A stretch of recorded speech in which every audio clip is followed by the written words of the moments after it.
अस्सलाम वालेकुम दोस्तों। आज मैं अकाउंटिंग को छोड़कर एक नया मौजू शुरू कर रहा हूँ, वो है आसान अरबी। आसान अरबी का मतलब ये है कि हमें अरबी ग्रामर और अरबी को समझने की कोई तरीक़ाकार जो है जिससे हम कुरान को, अहदीस के अल्फाज को समझ सकें। और ये कहा जाता है कि जी अरबी की ग्रामर बड़ी मुश्किल है। मुझे ये बताएं कि इंग्लिश की ग्रामर आसान है। हमने तमाम दुनिया के मुश्किल काम इसलिए कर लिए, इतनी ज़बानें सीख ली हैं कि वो हमें दुनिया में फ़ौरन नकद जो है फ़ायदा उठाने का मौका फराहम करती है। लेकिन हम दीन के लिए अल्लाह के नबी की ज़ुबान, अल्लाह के नबी की सुन्नत है, इसको समझने के लिए हमारे पास ना वक्त है, क्योंकि इसमें फ़ौरी तौर पर हमें कोई फ़ायदा नहीं है। लेकिन अगर आप इसको समझने की कोशिश करेंगे तो आपके लिए एक नमाज़ों में, जहरी नमाज़ों में ख़ास तौर पर कुरान शरीफ को सुनना बड़ा लुत्फ़अंदोज़ होगा कि उसमें आपको समझ आ रही होगी कि क्या इमाम साहब क्या पढ़ रहे हैं और किस वाक़े का ज़िक्र हो रहा है, और इस तरह आपको कुरान शरीफ पढ़ना और समझना आसान हो जाएगा। इसलिए उसका आज का पहला सबक छोटा सा है, वो आज दे रहे हैं कि उसमें सबसे पहले है कि इसकी आवाज़ें क्या हैं, अराब क्या है। ये और अराब कहते हैं ज़ेर ज़बर पेश को, जो आवाज़ देते हैं। ये अरबों के लिए इसकी ज़रूरत नहीं है, उन्हें ज़बान का पता है। जैसे हम उर्दू में अराब नहीं लगाते, हमें पता है कि कैसे पढ़ना है, कैसे लिखना है, इस तरह वो नहीं लगाते। लेकिन ये अजमियों के लिए हज्जाज बिन यूसुफ ने अराब लगवाए कि उसका ये बहुत बड़ा कारनामा है। और इस अराब से हमें पता चलता है, इसमें आगे जाके हम इसकी बारीकियों को समझेंगे। सरे दस आज इसकी बुनियादी चीज़ें हैं वो आपने समझनी है। वो है ज़बर। ज़बर जो होती है, ये हरफ जो हैं वो आपके जो अरबी के हरफ हैं, पहले उससे मैं अर्ज़ करूँ, उसमें 34 है। और 34 जो हरफ हैं उसमें उर्दू के हरफ जो हैं वो टे, रे और दाल नहीं। इसमें कौन से लफ्ज़ नहीं है? टे,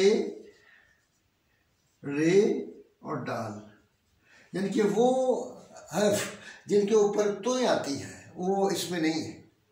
इसी तरह अरबी में एक दो आँख वाली है, एक आँख वाली है, और एक काफ है और एक काफ ऐसा है।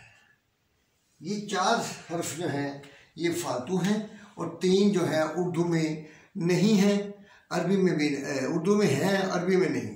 तो इस तरह ये आपको थोड़ा सा मैंने बताना चाह रहा था। इसके लिए ज़बर हरफ के ऊपर होती है, हरफ के ऊपर होती है तो उसे ज़बर कहते हैं। इसे हम जब ग्रामर पढ़ाते हैं तो कहते हैं फ़तह या नसब, फ़तह या नसब। और जिस हरफ के ऊपर होता है उसको मफ्तूह या मनसूब कहते हैं।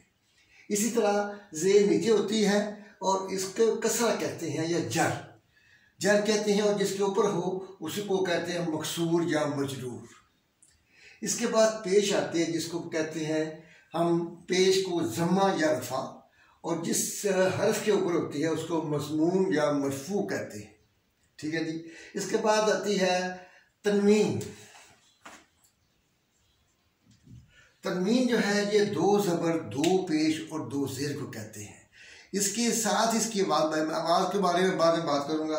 तो आवाज़ इसकी होती है, और इसमें हरफ जिसके ऊपर होता है उसको मुनव्वन कहते हैं, जिस हरफ के ऊपर होता है उसको मुनव्वन कहते हैं। तशदीद यानी कि शद जो है ये 2 दफ़ा पड़ी जाती है, और जिस हरफ के ऊपर आता है उसे मुशद्दद कहते हैं।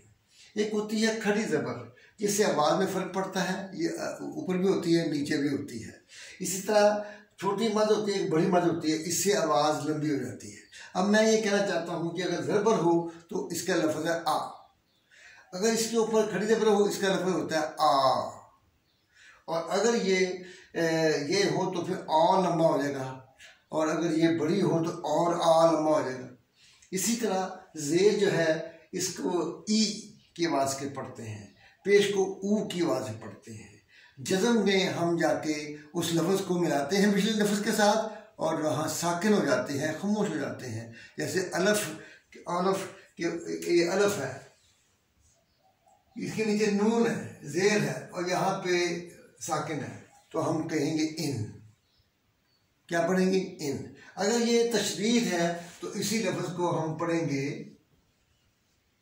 इन्ना, 2 दफ़ा पढ़ेंगे। तो ये अल्फाज इसका है, इसकी आवाज़ें उसके फर्क पड़ती है और ये 2 दफ़ा पढ़ना पड़ता है। ये आज का सबक था और इसको हमने इसलिए थोड़ा रखा है ताकि आपको ख्याल शौक़ पैदा हो और आप हमारी वीडियोस को देखें। इस वीडियो को पूरा देखें और सब्सक्राइब करें और इसके बाद हम अपना काउंटिंग भी जारी रखेंगे इसमें और अरबी की क्लास भी चलती रहेगी। मैं चाहता हूँ कि आप इसको समझें, इंशाअल्लाह बड़ा फ़ायदा होगा। अल्लाह हाफ़िज़।